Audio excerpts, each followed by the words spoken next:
what's up, YouTubers? It's me again, Brian, aka Gamer55551, and I am back with a My 2 Cent video for this week, where I take a look at some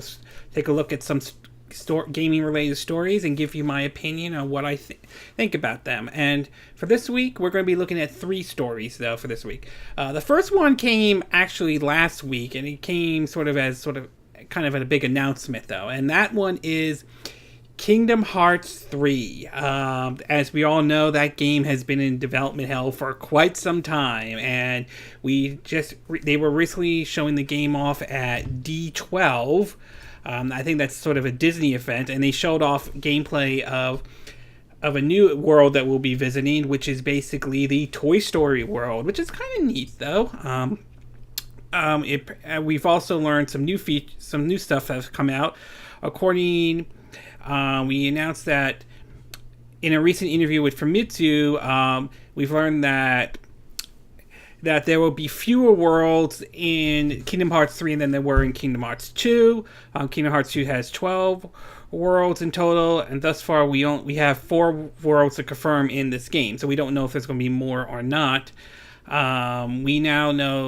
We also know about the Keyblade. We revealed that Kingdom Hearts 3 Keyblade's transformation in Summers, which is basically a comment made by the producer, says, first and foremost, each Keyblade will have its own form that it can translate into and indifferent per Keyblade. There are at least 2 different forms to take. For example, in Toy Story, you saw the giant hammer and then the drill. Another one at the beginning of the trailers where you saw Sora shoot arrows at it and then turn it into a bazooka. So there are 2 different forms. It also has multiple layers in terms of transformation. You start out with your first phase of transformation, and if you succeedingly connect your combos, the next transformation will happen. So we have a little bit more information about the Keyblades. We also have basically a release date, or at least a current release date they have right now, set for 2018, and it's still coming to the PS4 and the Xbox One. But what's got some people talking is a comment made by them earlier this week that was later clarified. So the first one came out on Monday this week, where basically during the D23 Expo, the Kingdom Hearts director spoke to IGN about comments about it could be coming to the Switch, though. Here's what he said. First, the Nintendo Switch is definitely a very interesting piece of hardware, but if we lightly say, oh yeah, we'll be on the Nintendo Switch, I'm sure people will come back and say, but what about the PS4 and Xbox One? We want them out first. Don't focus on other platforms. So for now, we want to focus on what platforms we've already announced, and we're going to be releasing Kingdom Hearts 3 on. And so afterwards, perhaps maybe we could start thinking about other possibilities. However, a couple days later, he clarified that statement, though. He said, basically, that was on Monday, but by Thursday, he re-clarified that and basically said, quote, that the meaning of his statement became muddled as it was translated into English and then back into Japanese. His point was that the PS4 and Xbox One versions are to be the sole focus of the development team going forward until launch, and only after they are shipped will the team even begin considering porting it to games elsewhere. And although the mention of a Switch in his statement, he didn't mean it in the specific sense, just that any other platform may be considered. So, in other words, it sounds like, though, that it's not a full-out saying no, but they're not saying yes on it, that it's going to be coming to the Switch or anything like that. Personally, in my opinion, I wouldn't be against it if they brought it to the Nintendo Switch. I'd be open to it coming, though. I mean, I think the Switch could benefit for a lot of RPG type of games, though. Whether it comes to the Nintendo Switch or not remains to be seen.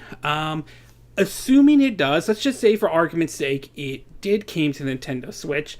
I think the question would be how much would be compromised. Could they port minus the visuals that obviously it may not be on the same level as PS4 or Xbox One. Would it look good? Would it look terrible? Would there be some sacrifices and so on? So it would be very interesting to see how it plays out if it were to come to the Switch. So bottom line for me though is I'm looking forward to Kingdom Hearts 3. I'm hoping it's released next year. That would be great if it is though. And I certainly would be open for it coming to Nintendo Switch if it's possible though. So my fingers are crossed on that one. I hope it is, but we'll have to wait and see if they are going to bring it to the Switch or not. Okay, we're going to take a little bit of a break, and when we come back, we will get to part 2 of our video, and we'll be talking about the Nintendo Switch online app and the blowback it's really getting. It's really getting a whole lot. So we'll take a bit of a break, and we will be right back.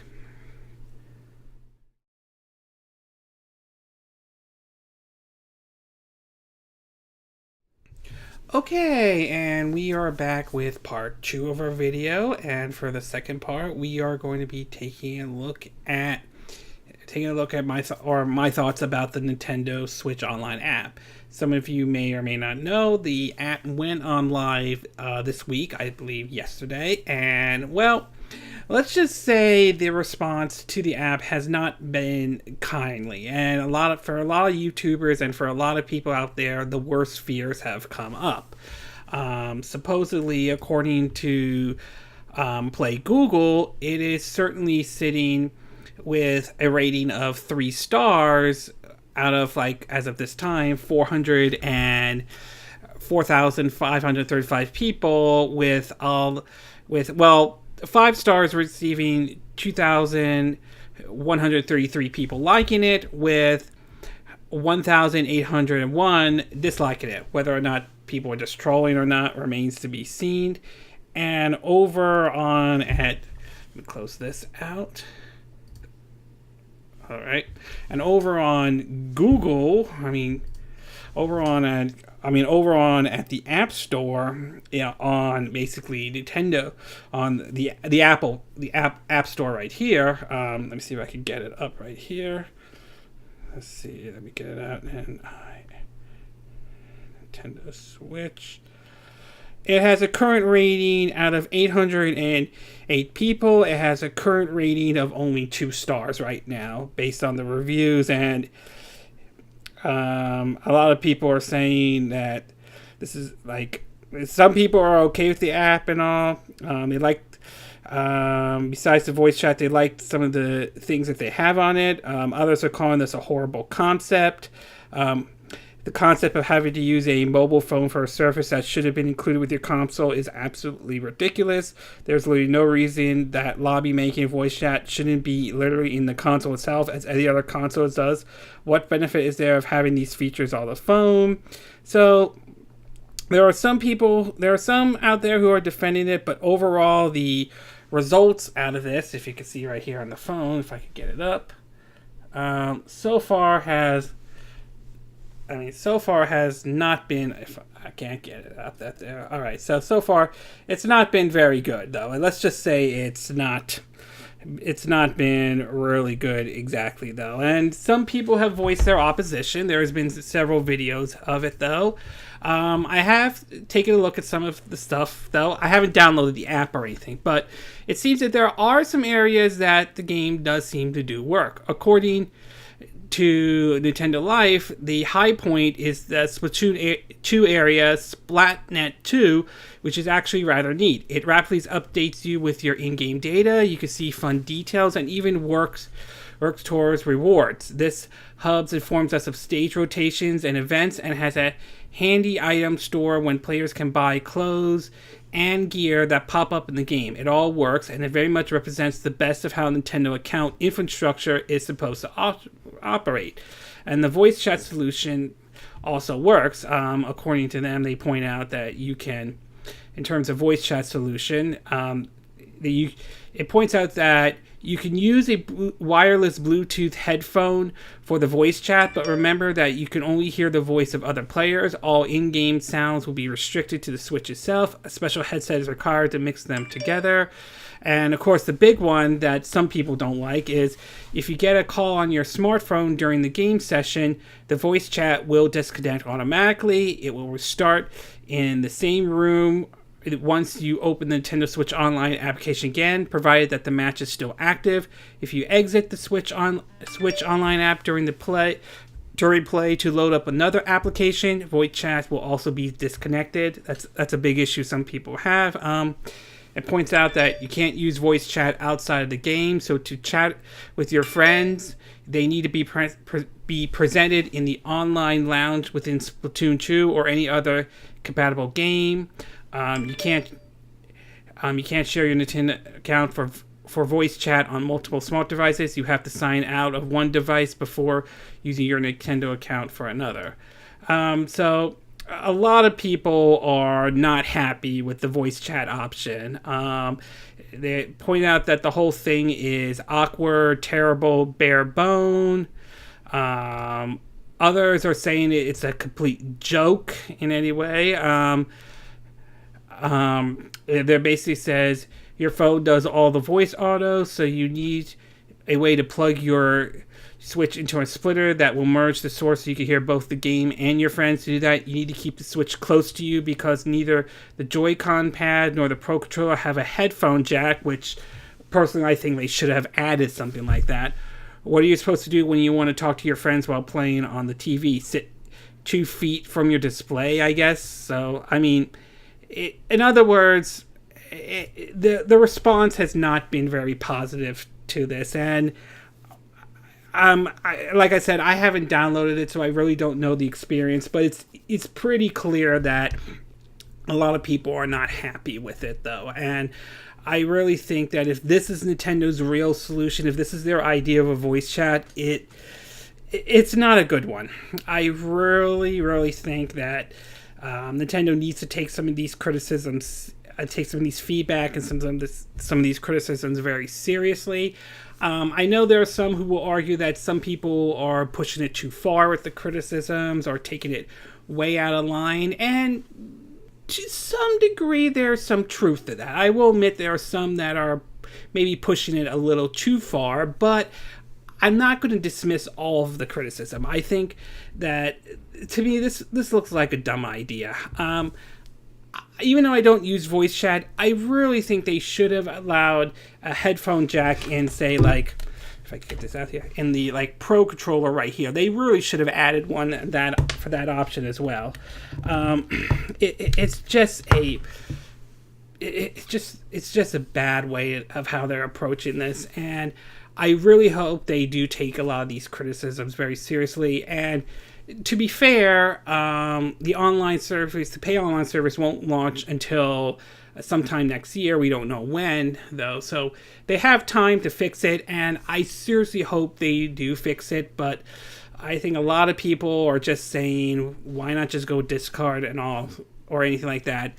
Bottom line, it's off to a very, very bad start, and I really do hope Nintendo really does fix this, because if this is their only option for voice chat, if this is going it this way, I can't see how people are going to use it, though. And if they pull, it's because they want to protect the children or anything like that, be family friendly, that's a bad argument. I'm sorry, that's just a terrible argument to begin with. Not to mention, we live in the day and age where kids will learn these words, whether it's online, whether it's someplace else, they will eventually learn these words. So, bottom line is, I hope that Nintendo's taking the feedback very seriously, because if they ignore any of the feedback, they're going to run into some big problems with the voice chat option. So I really, really hope they either go back to the drawing board and fix some of these problems, or scratch the app together and find a different way. Maybe team up with Discord or something like that. But in either way, they need to fix this. They certainly do need to fix it, especially when they start doing their online pay service, because this is obviously one option people are not happy with, though. I'm not a voice chat person, so I really could care less, but I can understand why some people would be upset about it, and I really do hope Nintendo does fix this. I really do. Okay, we're going to take a bit of a break, and when we come back, I will give you my thoughts on Atari announcing basically a new console.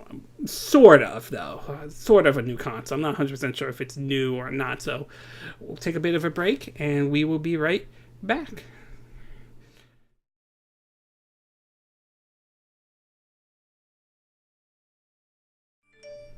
Okay, and we are back with our third and final story for this week. And this one is an announcement made by the company Atari, in which they have announced that they will be releasing a new console, depending on how you want to look at it. For those know, Atari is a known video game company. I'm sure for a lot of generations that were like born before the 80s. For me, I was born in the 80s. For me, it was always Nintendo and all. But before Nintendo, Atari was sort of a big video game company. They had, the 2600, the 52, the 7200, to even the Atari Jaguar that was released back in like the 90s, which eventually did not do well. So they were accused by many to be the ones that helped start the video game crash in the 1980s, though. So Atari has sort of an interesting reputation. Some of it good, some of it not so good. Well, recently it appears as though Atari is coming back, and they are releasing a new console. According to what we now know, based on some of the designs, it looks like the classic Atari with like 4 slots and everything. What we don't know so far, what we're hearing is that it will play, according to what it says, our objective is to create a new product that stays true to our heritage while applying to both old and new fans of Atari. The Atari Box is inspired by the classic Atari console, which is trademark wooden design, ribbed lines, and raisin black. The company reveals the console will be available in either wood or black and red edition. Though no specs has been given, we do know there will be an SD slot and an HDMI output and 4 USB ports. As you can guess, these ports suggest modern internal specs. It also means that while we will be delivering classic game content, we will also be delivering current game contents the team wrote in the newsletter. Now, that's interesting. That's kind of interesting. So does that mean we're going to get both retro games and also the current games that are out right now? They haven't really said much, but we've also now know that it looks like they're going to be taking a Kickstarter or a crowdfunding approach. Basically, it sounds like, according to an article from comicbook.com, it's pointing out Atari may be starting a crowdfunding campaign soon for this thing. According to a report, Atari published the following note to its French investors regarding the Atari Box. To limit risk-taking, this product will initially be launched with the framework of a crowdfunding campaign. Assuming this note is legitimate, I think it's safe to assume that a Kickstarter or a fake campaign is imminent. Particularly, fans have to react to this news poorly. The sentiment is that Atari pulled the old bait and switch, getting us excited about the prospect of a new console, drumming up a bunch of hype, and then asking for our money first before the console was actually even produced. If Atari wants to release this and they want to compete, whether it's compete against Sony, Microsoft, or Nintendo, whether it's against what Nintendo's doing with, the NES and the Super NES, and if the rumors are true, supposedly a trademark for the N64 Mini, then that's fine, though. I wish them best of luck. There is a concern that it could fall into the pitfall that plagued another console that was released on Kickstarter. That I think that was the Uyu or something. Pardon me if I'm saying it wrong or anything like that. That was successfully crowdfunded, but that unfortunately did not perform well, and for what I understand, the company eventually had to file for bankruptcy and so on. So, I personally, I got nothing against Atari doing this. Even though I'm a Nintendo fan, if they want to compete against Sony, Microsoft, and Nintendo, and do something where they could combine bringing classic Atari games to basically new games, although it'd be kind of interesting to see what third-party support comes to it, though. That's fine. I mean, I wish them the best of luck. I really do. I don't know if this will click with fans or not, and it will remain to be seen if the Kickstarter becomes a success or if it fails or anything like that, because I know Kickstarter crowdfunding in general has been on thin ice, especially after the whole Mighty Number 9 debacle. So we'll have to wait and see how this one is going to play out. But overall, you know what? If Atari wants to release a new console and compete, like I said, against Sony, Microsoft, and Nintendo, I say wish you guys the best of luck. Whether they succeed or not remains to be seen in general. So we'll have to wait and see. All right, this concludes my 2 cent video for this week. And again, these are my opinion, but what are yours? What are your thoughts about Kingdom Hearts 3? Are you looking forward to that game? Are you not looking forward to it, though? Are you happy that they have announced a 2018 launch date? Do you think they'll meet that date? Do you think they'll not meet that date? Do you think we will see a Switch version of Kingdom Hearts 3, or do you think that's highly unlikely? And what are your thoughts about the Nintendo Switch Online app? Have you downloaded it? Have you not downloaded it? Have you tried it out? Is it as bad as people are saying it is, or do you think some people are blowing it out of proportion? And what about the Atari Box? Do you think Atari should jump into the console race? Do you think do you think this is a good thing? Do you think this is a bad thing? Are you planning, if this becomes successful, are you planning, or crowdfunded successfully, are you planning to get one? Are you not planning to get one? Do you agree with what I said in this video? Do you disagree? As always, sound off on the comment section below. Let me know what you think, and I hope you hit that like button. I would appreciate it, and I hope you do subscribe to my YouTube channel. Also, feel free to share this video if you want to, and feel free to donate to my channel if you like. You could either do it through PayPal me, or you could even do it through Patreon. Patreon. Excuse me.